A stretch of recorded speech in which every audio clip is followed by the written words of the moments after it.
I'm not a psychic, Laszlo. But I do predict things getting somewhat messy down at turn 1 here. However, Picano's been dishing out some temporal advice lately when it comes to, you know, using the right analog stick and whatnot. Oh god, now what was it? 6:30? 4:15? Oh, sod it, let's just stick with 8 o'clock and hope for the best.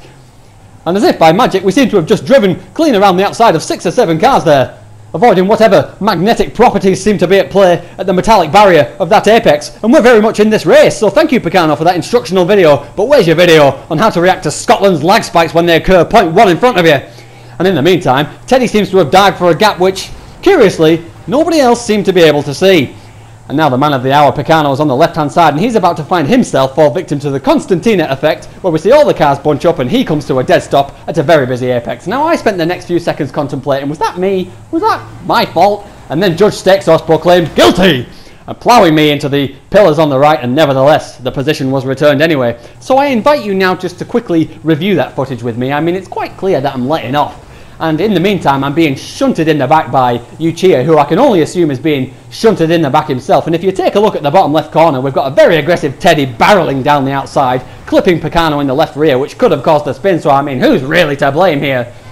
Granted, I probably should have gone down the right lane there between the pillars, because I've only gone and ended the race for myself for an incident which probably wasn't even my fault. And if things are looking this dismal at the end of lap 1, well, you might as well throw in the towel. Let's regroup, consult the race engineers here. Give me a quick read over of the pit rules here. Everybody must make 1 mandatory pit stop. You must stop for 10 seconds and oh my god, 7 more lines. Who's got the patience to read 7 lines for a bloody pit rule? You just come in, you stop and you bloody go. How hard can it be? Besides, I'm at the back. No one's going to notice. Hang on. Answers pitted on lap 1. I thought he couldn't do that. Well, Shawnell, if it wasn't for you and your bloody Shrek impersonation, I might have gotten away with it. So at this point, I've got Camp Collins screaming down his headset furiously, Cyrus, you've broken the rules! You've broken the rules, Cyrus! You need to come in and serve a 5-second stop-and-go penalty, Cyrus! You've broken the rules! So in spite of all the positions that I've just made up from pitting early, I have to revisit this godforsaken pit lane for the 2nd time in this race. And I find myself weaving around a very dormant mushroom pie man here, which I also got a firm slap on the wrist for, because really, you're not supposed to be passing cars in the pit lane. But to be honest, I thought that only applied to conscious drivers. Nevertheless, if this race were an illness, things have just gotten pretty terminal. But much to my surprise, it didn't take too long to come across a very stranded Welshman, who I offered this corner to, but well, he gave it up entirely. So if that isn't a sign of how badly things have gone wrong for him, I really don't know what is. Not too long after that, we were able to sneak around the outside of Mushroom Pie Man, and we're basically driving this vehicle like a Turismo at this stage, as that is literally the only point of reference I had going into the race with 0 laps practice. You can probably tell I'm not using my usual team colours here. I in fact had to borrow Zero Striker's Dubster. That's the reason for the lime green and black. And shortly after that, we found ourselves mixed in with 2 of the numerous blue cubes of this race, none of whom rather conspicuously were blue cube. So there's definitely some kind of Illuminati connection there. And right here we find ourselves the proud owners of a very suitable run coming out of that right-hander over the bridge. And if we look at some of the names here, this is the battle for 10th! 10th! After the horrific start that I've had, and Berto Mobili is doing his damnedest to be the conductor of this train, whereas Teddy continues to refuse to acknowledge my existence on his right-hand side. So things are only going to be a little bit hairy going into this right-hander, and I do not care how much of a run you've got, Picano. I'm going to absorb every last bit of momentum that I can take from that. And for some reason, I'm having horrible, horrible flashbacks from the start of the race here. Oh God, I know why. As we pull in sensibly, I think, behind Teddy. Getting a little bit of a nudge from Picano there, but that's not too bad. We did manage to pass Berto in the skip there, so I saw Picano's headlights closing, so I decided to make my defensive stance very clear, but that meant absolutely jack shit to Picano as he went for one of those suicidal dive bombs that seem to be all the rage lately, regardless of how many pieces you leave intact on the opposing car. And right now, Teddy's making a defensive stance of his own as he pulls to the right as we go into the same right-hander from the previous lap. And I see things playing out a little bit differently this time because I'm not going to be able to stop Picano's momentous run. And I'm becoming increasingly concerned at this point that I may be conceding the position here as Teddy's weaving around furiously in front of us.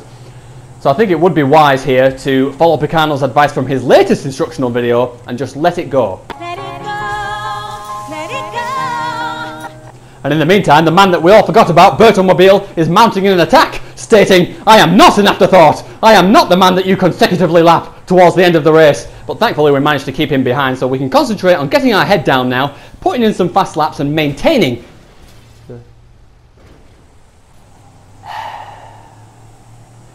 Thankfully, Bertomobile had dropped off the pack significantly by that point, so I was able to keep him behind, but he was mounting another attack here. However, I think my defensive line was intact, so now we can get our heads down and concentrate on...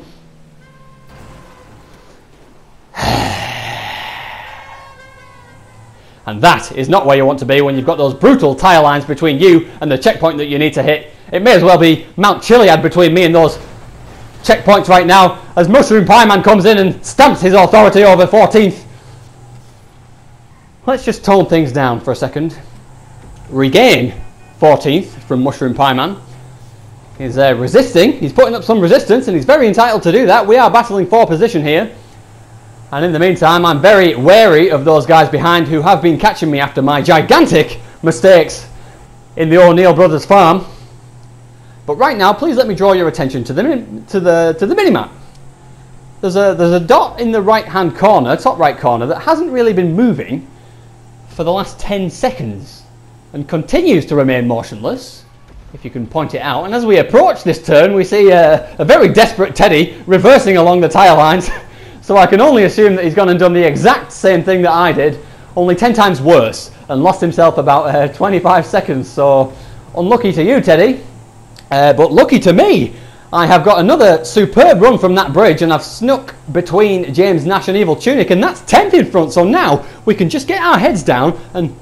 No, I didn't mean it. I didn't say it. No, no, why? Every time. Oh, thankfully James Nash set me right there. So...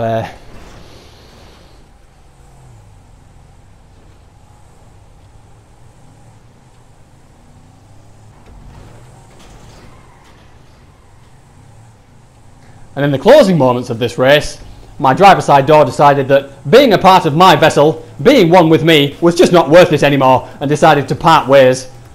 I can't really blame him, to be honest. And with that, we celebrate Mike's first win in the Benefactor Championship. And that was possibly the most boring celebration I've ever seen from anyone so far. And at this point, it's just becoming a little bit creepy that Mike is continuing to stare into our souls. Please leave the screen, Mike Bauer. Thank God. And Picano scored the fastest lap with a 2:04, and I actually got a 2:09, so I was pretty impressed with that, having done no laps prior. And some say Mike is still standing there.